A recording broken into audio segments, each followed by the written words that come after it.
And This meeting is being recorded. and today we are going to proceed with the topic that we started last time on solving problems. Today in the world, I think the most commonplace uh, thing we see is problems. At some point in life, by the way, I asked myself, and I was young, I think it was primary school, or just in between primary and secondary, because I took a year before getting to secondary school. I was asking myself, how about life without a problem? And I realized that this was my own answer. I didn't ask anybody that that life would be very boring. That life would be very boring. Everything smooth, everything working as should be. That life would not have any creativity. We would not have any new things. We would not have new solutions. We would not be inventive. And I don't think that is the life that a human being wants.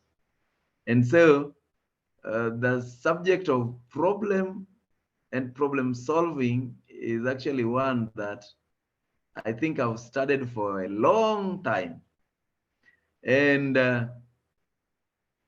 last time, for people coming for the first time, we usually start by reading text. We read from a book, Live Your Dream, at the moment, Live Your Dream in 7 Ds by Otieno Paul Peter.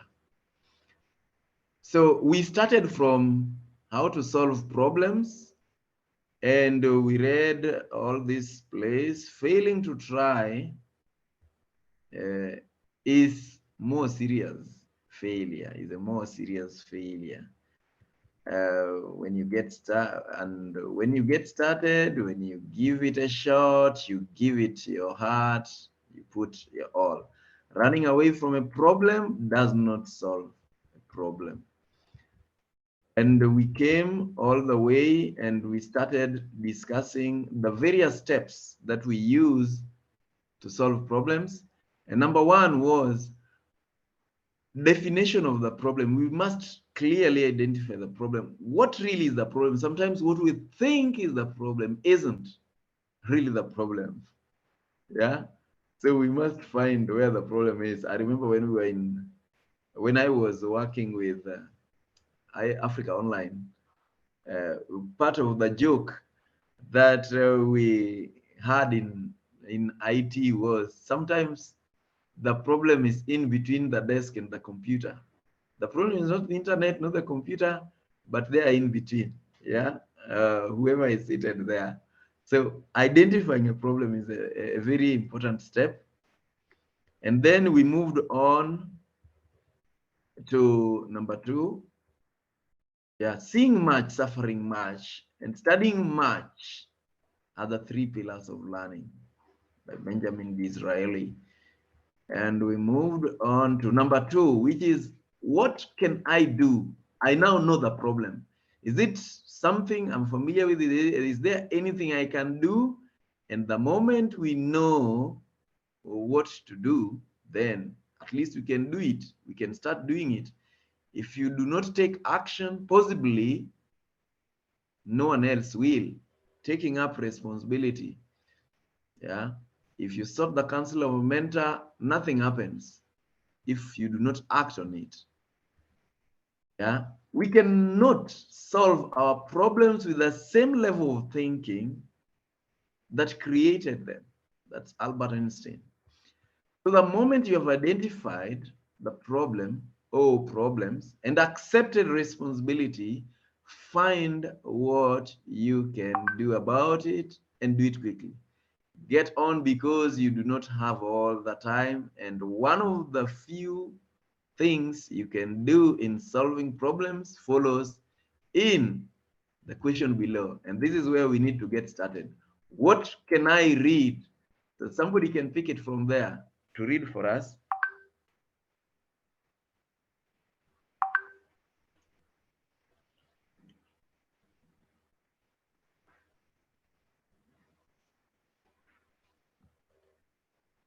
Yes.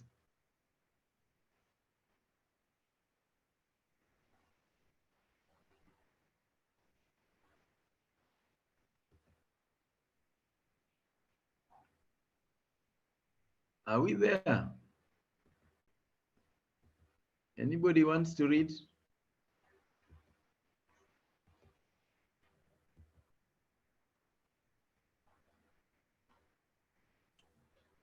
Let me do it, OPP. Great, Kevin. Okay. What can I read? Finding answers to life or business problems is not a straightforward affair. It takes the same old effort and determination. It takes the same old effort and determination. But as long as you truly have a burning desire to live your dream, it is very doable and the journey very exciting. You become, to an extent, a researcher. You will have to read some things on your own and figure out the solutions. You must accept that some problems can be fairly unique in your situation, and thus the bit of figuring out from the clues you may get from the books. At times, solution will come as a flash of insight as long as you keep pondering over the problem and concentrating your mind on the extract outcome you expect. Even the most difficult problems are solved in this manner: persistent and consistent reading and thinking. That is what others call meditating on the problem. Solution can come even in your sleep or during a church service or anywhere. It will just strike you, but you must put in effort, at least mentally, to realize this. People like John D. Rockefeller and Henry Ford used this method to solve their complex business problems. This method is still effective today. In my case, it was my inability to sell which was hindering my progress and stealing my dream. I could hardly sell a product. Money only comes when we sell. Remember, no matter the trade you are involved in, and a business without money is like a human being without blood. It has no life. So after noticing that I was the problem, and knowing exactly that in order to live my dream of financial freedom, I had to learn and master how to sell, I knew exactly what to do. Learn how to sell, whatever it takes. Armed with determination that knows no quitting, with a consuming desire to achieve my goals and dreams, I immediately immersed myself into reading and studying and practicing. That was my dawn into the self-help industry. I read quite a good number of books, listened to different speakers and trainers in the field, and practiced as much as I could. Do not get me wrong, I still keep studying and learning, as already mentioned. In the School of Success, we do not graduate. And besides, I had declared myself a student of life for life, always studying and learning ways of life, ways that produce success. I have a great passion for learning and sharing knowledge. That is how I became a trainer, a business coach, teaching business skills, and a public speaker, studying, practicing, and seeing what works and what does not work and why. A quote, "Your results are a function of your thoughts and your activities." That is, R is equal to T plus A by Otieno Paul Peter. I became very good at selling, and this immediately started showing in my business. My product started moving, and up to now, I have not had any difficulties achieving my monthly targets and shall probably never. I love selling so much that I have since taught many how to sell and compiled manuals on the same. The same principles I did learn, employed, and still use, I have passed on to many people in the business world. Today, I can afford to say I love selling. That was unimaginable then. It has become one of my pet subjects. Besides solving sales problems, I have had to ensure I keep customers I acquired. From practice, analysis, and some sort of iteration plus studies, I have kept my customer base very solid. That was the beginning of my interest in training business. Every time I see a business having issues, I know there is a problem with some of those essential skills. It reached a point whenever I even went to a restaurant, a shop, or a stall, it was easy for me to figure out whether the business was likely to collapse in a few months or prosper eventually. Dear reader, you too can solve any problem by reading about it and listening to people who are doing it, who have done it and succeeded. You just need to make a decision on how to keep your learning curve positive. Keep the attitude of learning and seeking solutions. Have fun doing it. All skills are learnable, said by Brian Tracy, and success leave tracks. So if you know what you really want, you can always maneuver your way and find the right solutions for your problem without listening to rumors or surrendering. It is possible. Should I leave it at that? Perhaps someone can proceed. Yes, someone can proceed. That is the last segment we're doing this morning. Somebody can pick it from there. Thank you very much, Kevin.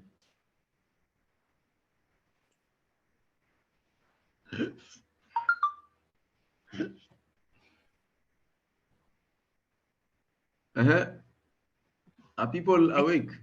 I can read. Okay, thank you. Thank you. Whom can I ask? This is the final stage, according to me. Asking at this time, you already know exactly what your problem is and the type of solution you're looking for. It is important to know that even when you are reading, it is like asking because someone wrote that book. Even by searching on the internet, you're still asking. But strictly speaking, here I actually mean going to some real person and asking questions. Again, it's important to know the right person to ask. This solution is number one strategy to a great majority. They simply do not want to research. They hate reading and studying. They want quick fixes. If you hurriedly ask, more so, wrong people will most likely end up with wrong answers. If you want it, you can get it. If you want it, you can get it. That's Giant's team slogan. Notice that advice is the cheapest commodity trading around.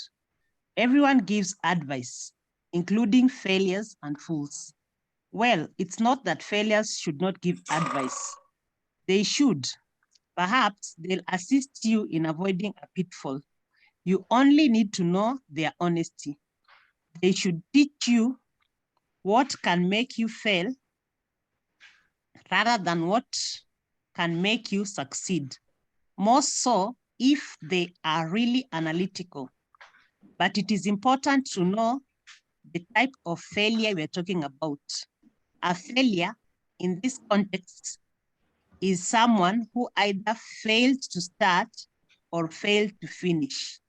He or she could also be someone who is getting the results you don't want to get, or who is not happy with his or her life. Ensure the person you're asking is the right person to ask. Many people ask the people they know, the people they trust or love. Trust is not the only qualification here. Knowledge is. If it is a medical problem, ask a medical practitioner, whether a friend, relative, or whoever. It does not matter. Just ask. If it is a building problem, you could ask a builder, an architect, or a civil engineer. That is someone who is experienced in that field. If it is a business problem, you may not want to necessarily ask an MBA lecturer in a university. Ask a business person. Real life problems are solved by real life solutions, not theories. And real life solutions come from experience. That is why when you're looking for a surgeon, you do not want an intern to operate on you. Attend lectures, seminars, talks, and workshops on the same. If it is selling, ask real sellers with experience, more so those with results you'd like to have. Your mother may not be the best person to ask unless she's doing exactly what you want to do. But guess whom we mostly run to for advice? Parents, religious leaders, teachers, relatives, among others. No wonder we hardly get solutions to our real life problems. Sometimes it's because we want it free. We do not want to pay anything. So we often get advice at no pay, which is worth no pay. Not unless you're really lucky. You could be lucky to have some mentors in the field to give it for free. Though in many instances, you may need to book for that meeting and spend some time with them, perhaps buying lunch or coffee. So you pay in time or otherwise. Bottom line, before you ask, know whom you're asking. In short, identify the problem, get the root cause, see what you can do about it, find something you can read, get someone you can ask. Almost all problems shall be solvable in this manner with a positive mindset. I can stop Thank there. you very much. Thank you very much, Nancy. Thank you. Thank you. Thank you. We can reach there, and we can start a discussion on that. What stood out for you? What you've picked, and then we move on. I actually feel very inspired by that very text, though it's my text. I just love it. Okay, let's hear what you people got. Thank you. Who wants to start? Good morning. Can I start today? Yes, please. Long time. Get started. Thank you very much, OP. So first of all is to appreciate the reading that we have done today, especially on the fact of the importance of consulting practitioners or people who are in the field. But on the other hand, I want to there is a place you have said it's not necessary to consult MBA or theories, etc. And I wanted to argue that even what you are doing today, like this discussion, is of course you're a practitioner, but what you are reading is like a theory that you are putting across, and what we are discussing is partly that. So I wanted to just argue that sometimes it is good to consult practitioners, but sometimes they might not be reachable, and that is why we read what they have practiced, and maybe that is why we read, even people do MBA, to read what other people have done. People are very far away, and even theories of what has worked. So I wanted just to, on one hand, agree with your assertion that it is good to consult practitioners, but at the same time, also to post that there are some theories which have really worked, and we should not just throw them aside. Thank you very much, OPP. Thank you. Yeah, thank you, Maurice. And that's why we said sometimes it's not just right. And I think part of what should come out is you don't go to one person consult and that is the end of it. And this is more predominant when you more pronounced when you're talking about, for example, medication or medical advice. That's why nowadays it's popular to say, let's seek a second opinion, a third opinion, something like that. One thing I've learned is, and this has come out of experience, is that they are very perfect or very beautiful pieces of advice that are not very practicable. And by the way, it's good to note that at Live Your Dream, we love this word practicable as opposed to just practical. It's something you can immediately put into practice and use. And by the way, I've consulted for people across board, and there is something more so in business that is more real life. Yes. For example, last year I attended some training. It's a big training and labeled, it's an international ILO training. And now we are learning business, how to get people started in business and whatever. People do it for certification. And I realized that most of the things we are learning are more theoretical. They can't work in the ground because I've done exactly what I was going to be taught. And I learned that people who've not been in real business, if you want to have a business problem, a business solution, ask them, but then also go ask somebody who is doing the business. They will give you from experience what has really worked.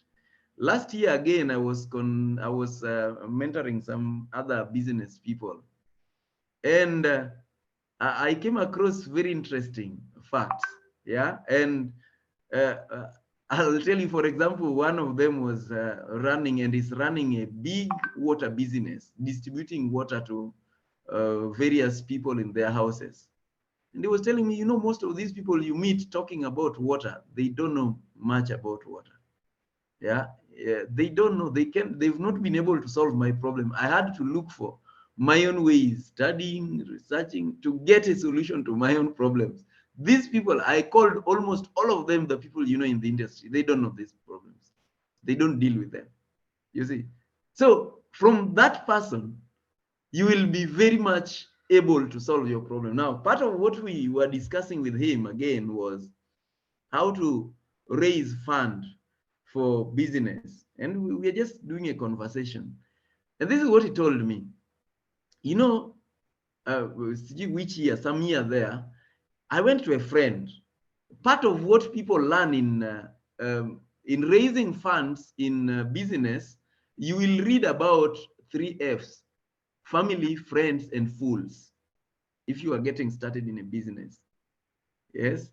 So we were discussing something like that. He told me, you know, one thing, at one point when I wanted to start this business, I was raising money. We were in a men group, a group for men. So I went and shared with them the idea. They were very excited and people were ready to get started. But when it came to the time of putting money into it, I remained alone.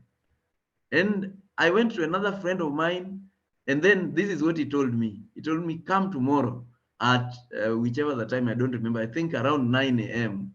They were to meet somewhere. So when they met, this guy picked him and walked with him to a bank and called the bank manager. They went to the bank manager's office. Then he told him, this is your friend. This is your only friend when it comes to raising money and building your business. And he's telling, that is the only thing that has worked for me all these years.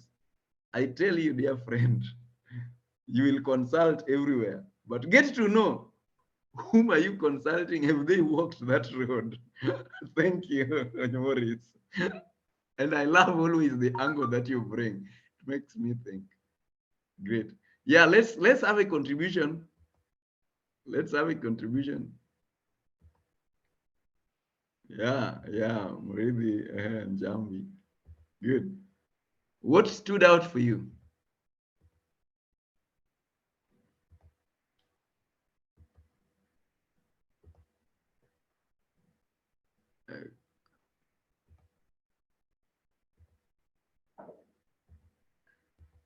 Kevin, you read. What did you feel about it?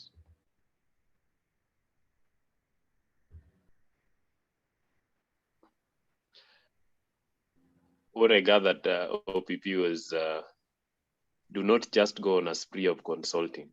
You need to consult the right people, people who have done it, people who have had experience about it.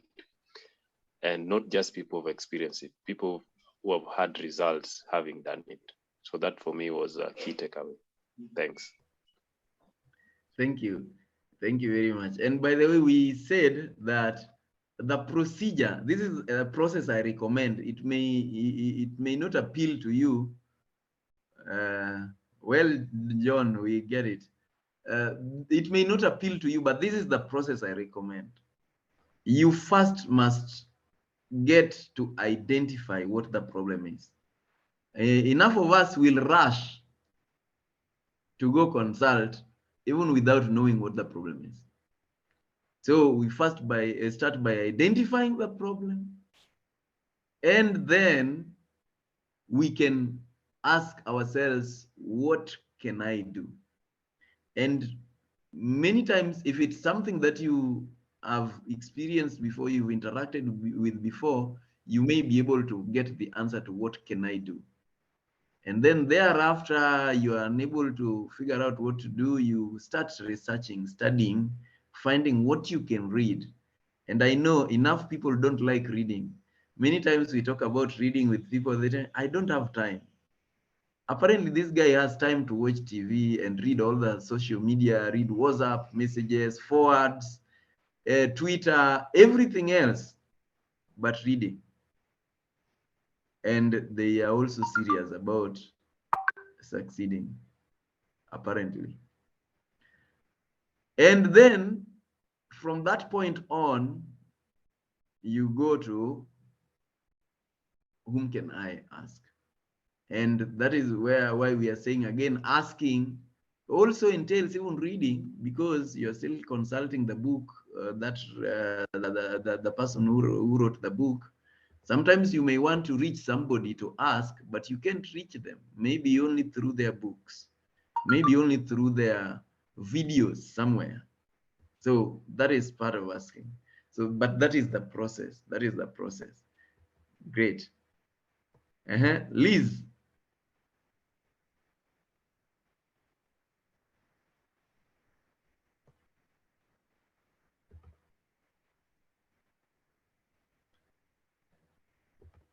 Liz, what would you like to say about today? Well, today it is actually speaking to me in many ways, especially to start with the initial paragraph about the customers and books and data, keeping data for the customers and all that. That is one thing we do, and sometimes we also forget maintaining a customer portfolio. Sometimes I do sales, insurance sales. Sometimes we are busy looking for more instead of also trying to maintain what already you have. Secondly, about the identifying of the problem. Sometimes even in life, we just wade through and don't sit down and think and try and be clear on really what is ailing me. So I think this today's discussion is really hitting the core. That's what I have to say. Yeah, thank you very much. Yeah, how have you people been solving your problems? Cecily, it would be good to hear your voice. It's been a while. How have you been solving it, and how does this rhyme with your formula? Hi, PB. Yes, Javes, go ahead. Thanks for this. When I heard about the topic of problem solving, I'm in a relatively technical sector. What we do, we have something that we call RCPS, root cause problem solving system, where you, in the industry where I work, normal problems would be, for example, a motor has broken, maybe the system for production has broken down and you're not able to produce what you're supposed to produce. So it's more technical as opposed to the social aspect of problems.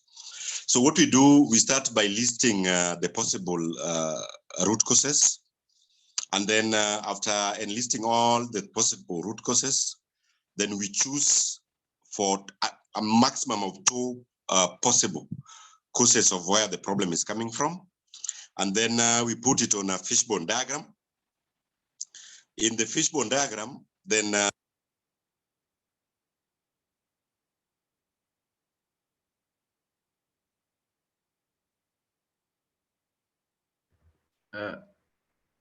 Jabez, we are losing you. Or am I the one getting lost? You know, this is Zoom. Am I there? Am I audible? Anybody say hi? Hi. Hi. Okay, good. I think we are losing Jabez there. Thank you. can you hear me now? Yes, yes, yes. Now you can go ahead. You are talking about some board diagram, face board.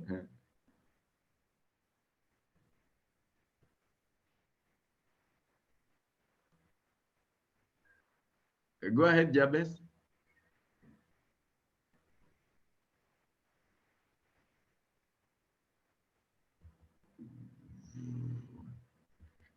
Your network seems to be having a challenge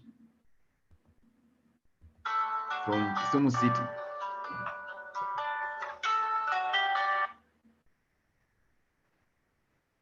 Can you hear me now?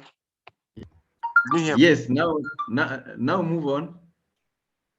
Yes, so we decode the problem now based on given parameters. Is it the process that we didn't do correctly?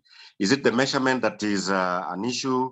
Is it the people? Is it the machine? Yeah. Is it the method of measurement? You know, or is it the environment that is not okay? So based on that, then we seek for solutions. This is then recorded so that in future, if a similar issue occurs, then we have a point of reference. We know how this is supposed to be sorted out. But again, the actions which are taken from this problem-solving session are geared towards ensuring that the same does not recur in future. So I know it's slightly different from what you're discussing, but it's still a method or a way of dealing with problems. Yeah. Thank you very much, Jabez. By the way, it's very, very similar. And the first time I developed this process, it was from a technical background. I was teaching IT and always solving problems. I was with IAT. And I learned that we could run into problems again and again. And I wondered why Africans don't record their previous solutions. You see, you run through the same problem again and again, and you repeat it. And you'll realize that people run through the same problems in life, by the way, in their lives. The same problem you had in January last year is the same problem you have in January this year, is the same problem you will have in January next year. And it's ridiculous. So your procedure works very well. It's called, and I learned something similar also in my postgraduate, root cause analysis. And that is what we start with. What really is the problem? Yeah, what really is the problem? What you are adding at the end, which I've not included here, is documentation. Yeah, that is always, I think it's always a 6-step process, documentation, so that you know it. And that's why when we are starting from asking what really is the problem, and then what can I do, you're going into your data. Have I experienced it before? How did I solve it before? Yeah. So we must identify a problem, and then we start, and some of the problems can be automated, or the solutions can be automated.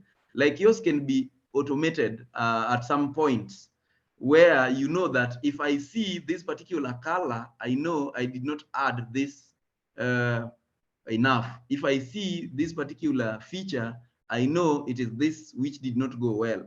So, and it becomes much easier to diagnose out of experience over time. I know that if it tastes like this, then this is like, you know, cooking. If it tastes like this, it means it is salt, which was excess. If it's this color, then it means this is what the problem was. So some problems are fairly repetitive, and the solution based on our experience before and what is documented should be very much easy to pick in. Yeah, thank you very much for that contribution. Thank you. Good. Somebody else, crystal clear. Good to see you. It's been a long while. How do you solve problems in the ministry? Pastor Sarah.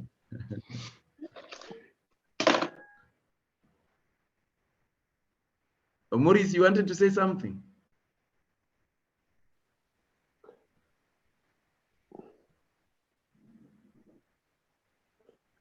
No, sorry. Oh, okay. Okay. Good. Cecily, I had called on you. I don't know if you have a contribution at some point. Good morning. Good morning. Thanks for this meeting. I have missed the last couple of meetings for various reasons. But and sorry, I joined a bit late today, but the problem solving one is really something I need to up my game. As you said, the documentation is the main problem.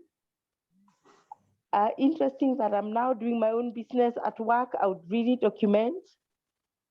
But now, like the other day, I was looking at someone who had ordered something from me, and I didn't have records of their previous orders. So you are not even sure where to approach them, because they say, give me the product I requested last time. Then I checked and I couldn't find what she had requested. So that I found is a weakness I need to work on. And my take-home point today is about consulting the experts, because sometimes we just consult people maybe who are in the same business but have not succeeded. So it's two blind people leading each other. So that's my take-home. I need to consult the successful people, the experts in the field. Thank you. Thank you very much. By the way, sometimes I'm very jittery about the term experts. And that's why we bring in the element of meditation. And if you remember previous readings, you said you missed some, but previous readings, you have the book you can read, is also you listen to your heart. And as I mentioned here sometimes back, some answers will come as a revelation or an epiphany moment, aha moment, because you've been meditating. Some people know, like the Archimedes principle, how he got it, maybe in the bathroom, showering. Some answers just pop in. And to me, what works sometimes, more so if they are difficult, not real life problems. They are problems that are philosophical. Wait, Daniel, you are making some noise. Yeah, problems that are more philosophical. Like my problem in the recent past has been, sometimes I have really interesting problems. Like, why is it that when Jesus rose, as we are told, his own disciples he lived with for years were not able to identify him? And it took me ages until last week, but one or something like that, an answer came to me that was satisfactory. I said this to somebody, then she told me, please, I've been wondering, give me that answer. So I'm not going to get into that discussion. But what I'm trying to say is some answers come out of meditation over time, and you're listening to your heart. You're listening to your guide. There is a friend of mine who insists, no, you are listening to the Holy Spirit. And I love using this idea of listening to your heart, because I don't know whether the people I'm talking to, some of them may not be conversant with the language of spirituality or Holy Spirit. So I use general terms. You listen to what your heart is saying. You meditate over it, you ponder over it even as you read, and then you come to an answer. I was saying that I was imagining this terminology of experts, and this is why I'm saying an expert is not necessarily somebody with all the knowledge that exists in the field. The other day I was giving an example of, imagine the Israelites consulting an expert about how to cross Red Sea. They've reached there. And they're wondering now, why did you bring us here? So who is an expert here in hydrology, in water and all these aquatic science? Tell us, how can we cross at this point, this number? It doesn't make sense. Yeah. So some solutions will come out of sheer meditation and prayer, we can call it. We want water, we are in the desert. So this is why we are saying, when you're asking people, you ask people who are doing exactly what you're doing. I'm selling water. I may want to go and ask somebody who is doing the same business. I am having a problem with customers. I may want to ask somebody who is doing a business also, not necessarily same business, and is handling customers or has handled them. Like we are saying, most of the things we share, they are things that we have tried and we've seen in real life. And that's why it's not just going to do analysis and everything, but what is it that works? So that is very, very important. Thank you, Cecily. Like now you are building your own experience, you're working on your own database. And by the end of the day, you will know this one works. Oh, at some point, a customer may just send an email and say, I want a similar order, please bring it. But you have no record, so you need to record. You need to know your customers. That is what we talk about, knowing customers. I always know my customers, by the way, and I know what they order. And I know, and I know at what point and I could be having a variety of products, but I know so and so only relates with this, and this is how they order it. And that will tell you that with every customer, you deal with them uniquely. There is no relationship that is shared. Every relationship is a business, is a unique relationship. So you cannot treat people the same way. Yeah. Thank you very much for that. Yes, somebody else would like to say something about what we've read. There is something also we've read. I've just mentioned meditation, which was part of it. That money only comes when we sell. And this is something that enough people do not know, that sales starts with personal selling. And all the monies that we earn under the sun will depend on how much we are good at selling, or what some other people might call at another level, branding. How do you position yourself? How do you sell? How do you sell your product yourself and all that? So that is very critical to know in solving problems. Enough of problems are leadership or sales related. And even when you are selling an idea to other people, very good also to note that. Yes, somebody else? Simeon.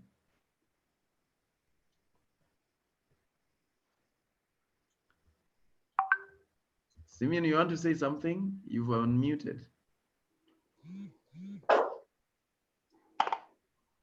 Paul, out of curiosity, can you tell us what you discovered about the apostles? Now that is a topic for another day. It's not solving our problem right now, but we can discuss after this.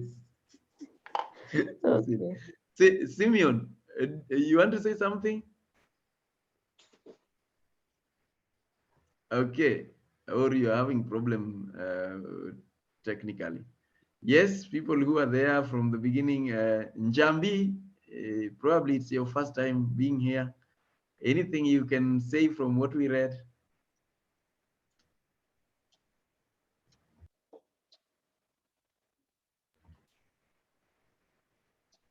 Yudia?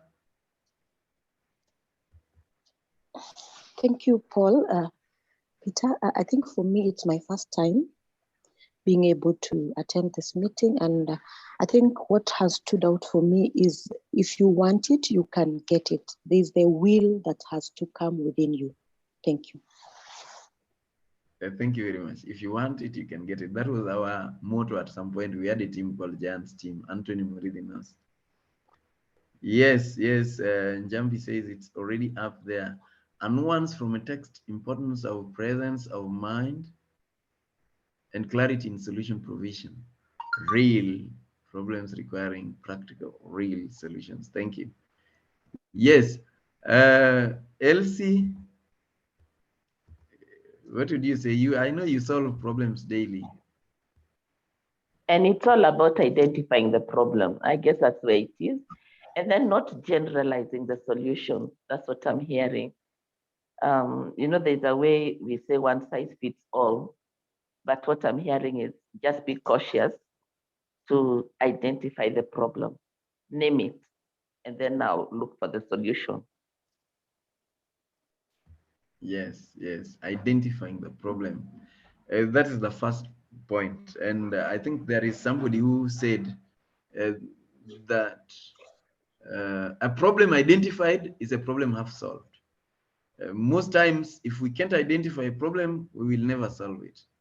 And by the way, this is something that sounds quite obvious, but you'll be surprised how many people do not know really what the problem is. It's a big thing. I've seen it many times. I'm experiencing a problem with my business. I think government is the problem. Yeah, I think economy is the problem. It's a big problem. It's a big problem. So identifying a problem is a very big step. Yes, Daniel Odhiambo Olale. Good morning. I've also been missing in action. I'm glad to be back. Yeah, I think I picked two very important points from today's discussion. Number one is problem solving, especially as professionals, we're always looking for money. Either we want money to make money or we have money and want to expand money. And I like that quote whereby you say that there's a friend who was consulted for money, said, yes, join me. And you thought that you or whoever was asking for the money thought that he was going to get the money straight from that person's bank account or his pocket. But the guy took him to the bank and said, this is your best this is your best friend.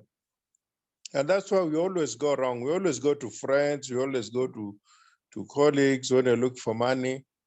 Yet, if it's a business venture and you believe in it, actually, the bank is the best place. And that one will make you be even more disciplined. And even they have that motivation and inspiration to work hard. I had a friend who once I went to that friend to ask also for money for some small business I was trying to do. And the guy told me, gave me a challenge of my lifetime. He told me, can you decide on which one do you value more, our friendship or this money one? So I told him, I was taken aback, and I told him I would rather keep our friendship, so that now we just, if the issue of money comes, that one we look at. And I think that's very, very important. And then the other point also is that we must look for advice from the right people. At times we go and we get advice from the wrong people. And we just end up being, sorry to use the scripture, we end up being like Moses, who was going round and round in circles. We need to get the right advice from the right people at the right time for the right thing. Thank you very much. Yes, yes, yes. Thank you very much. You've mentioned quite important things. You reminded us quite important things. And starting from where you picked it is from whom we pick advice. My experience had been that people like to ask their relatives and friends. And you wonder why. Well, they should and they can ask, but sometimes you're asking somebody who is not experienced in the field. You want to buy a car, you're going to ask your friend who also has no car, by the way, has not bought one, and is not a mechanic, Which one is good? Yeah, I love this one, the Prado, whatever. This is a strong car. And you are, where did you learn all this? You see, what is your experience about the same? Yeah, somebody wants to take a course in the university, and they go to maybe an uncle or the mother. Or you see, if I want a particular course, I'd rather go to somebody who is doing that course, or somebody who is experienced in that particular field. I want to do civil engineering. I may want to know what does it take, or somebody who's done engineering. They will tell me a better perspective, what you need.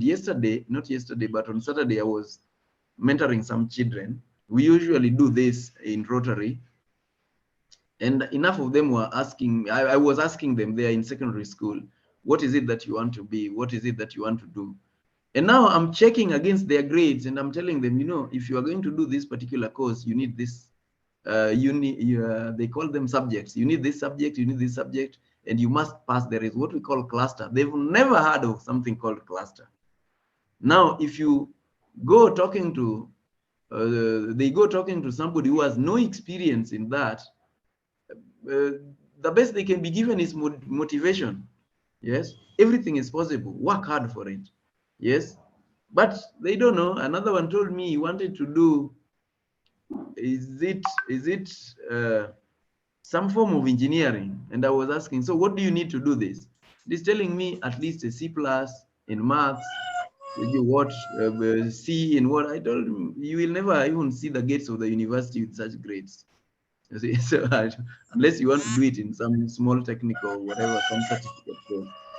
So it's good to know that the people we seek advice from, they should be people who have some know-how in that subject. The other thing you mentioned is about friendship and money. And it's quite an important thing I learned in business. If you are selling products, and more so consumable products, money breaks lots of friendships. Yeah. Somebody starts avoiding you. And when I was working with business people, somebody running a shop, you realize that the people who keep their debts the most are their friends. Coming, will be paying end of the month, then there is a story, and then there was a funeral and whatever. And by the end of the day, the guy starts buying elsewhere. So that friend of yours was quite real. Sometimes when I'm talking about money, I tell people, when you are borrowing people money, or loaning people, you're lending people money, give them what you won't mind if they don't refund. Otherwise, you will put your friendship into trouble. How much that works for you is not, is your own business. You are the one to introspect, but that is what I've experienced when it comes to such affairs. Thank you for bringing it up. Yes, we have 5 minutes left. I just want to share an experience. Yes. On Saturday, I was having some meeting somewhere, and definitely I would introduce myself, my name, and I'll go back to what do I do. And so I said I do insurance. And this person was busy now giving me advice on insurance and the way they perceive it and everything. And this is somebody who has really no knowledge of what insurance is. And that is every day, that is what we face.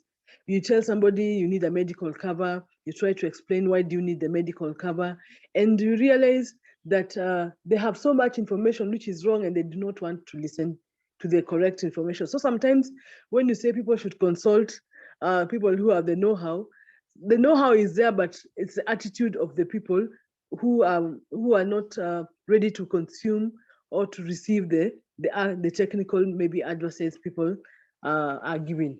That is my contribution. Yes, that is there. And again, there is also a possibility of listening and getting feedback from people. And more so people, if you are doing sales, that ability also to listen to what is not said, listen to the heart. Yes, we love to say that in leadership, you listen to what is not being said. You read what is not written there, yeah? And you'll be able to find out what the actual problem is. You remember when we were talking about even handling objections. So that is very important contribution. You will go to people who will lecture you in your own subject, which is a good thing. And more so if they perceive that they are more years, they are older than you, you are likely to experience that. But again, some of that might be part of a feedback into building us, how we can be better next time. Beautiful. Yes, we have some 2 minutes to reflect. Don't go with your... I'd like to listen to Anthony Muridi. Are you in a position to talk? Ama, you know. Yes, I am. Yes. Say something. Thank you so much, Paul Peter. Today, I think I decided to do much of listening than talking, but I think it's a great topic on problem solving, and it has taken me back to, of course, the memories about the Giants team. I still remember they're very vivid.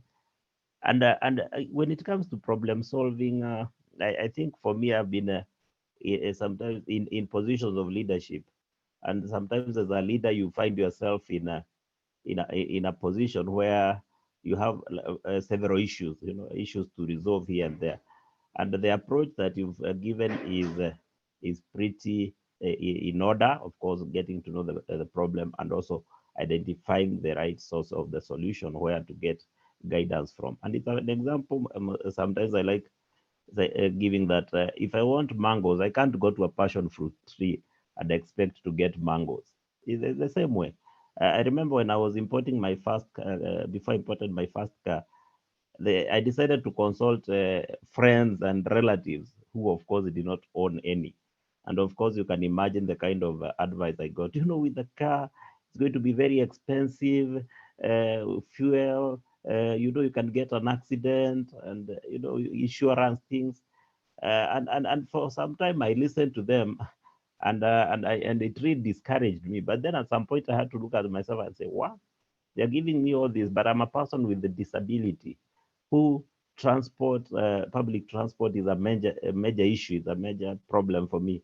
So until I consulted the right people and also put the problem that I had was not only about the use of public transport, it's also the convenience, my own convenience, which was the issue, and consulted the right people. Then I was able to make the right decision, and of course went for what I needed, and that resolved a lot of my problems. So if you want a mango today, don't visit an orange tree. You will be disappointed. Go to where the mango tree is and you get your juicy mangoes. Thank you, Paul Peter.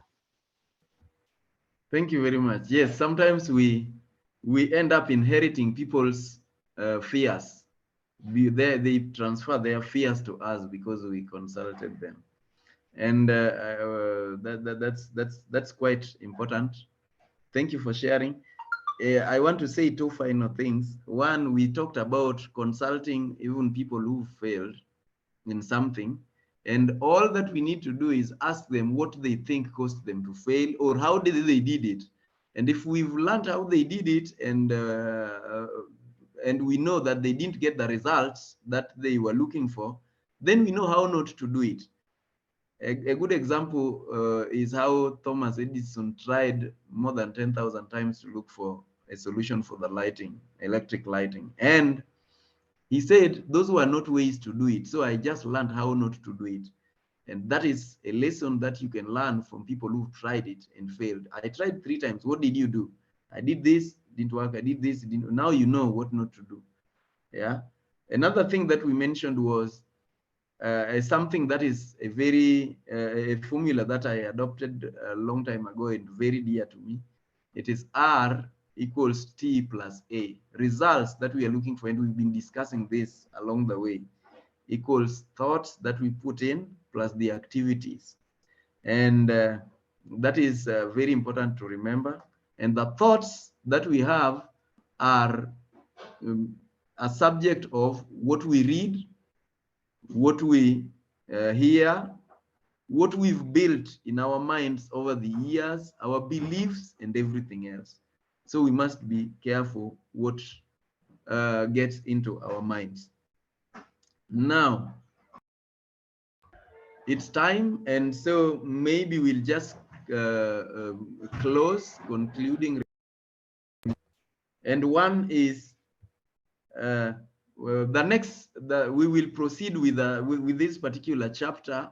The next section is also very interesting. Activity. How do you act? How do you take action? Yes, we were dealing with, I think, thought part. So there is that element of activity. Number two, I see that next Monday is a holiday. Yes, there are many holidays. So we may not meet. I know many people also travel over the long holidays now that this one is going to be long. But the other Monday, we are going to have a guest to share with us. And this is my friend Choge, Joseph Choge, this CEO of Unga Limited, the one who was being praised across, yes, whose employees, the staff were crying for him moving out of the other company. I'm forgetting which one it was. So he's accepted. He'll be with us next session to share with us what has worked for him at the top. So remember to be there, and that should be on 9th. I think if we don't meet next Monday, then that will be on 9th of May. And thank you very much for being present.